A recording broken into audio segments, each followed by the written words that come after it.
We are able to turn reminders into subtasks of a parent reminder by indenting them. I've added several reminders that are related to the clean garage reminder above. Currently, these are all independent reminders.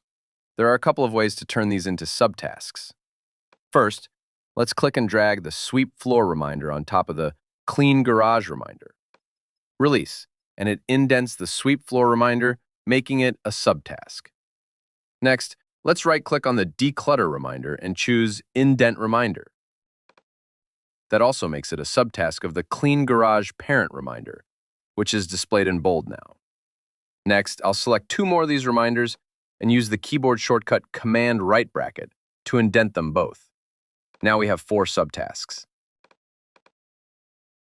Use the turn down triangle here to hide or show the subtasks for the clean garage reminder.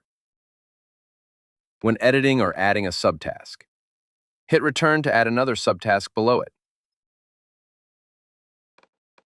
If I add a due date for this reminder, it will then appear in the scheduled smart list.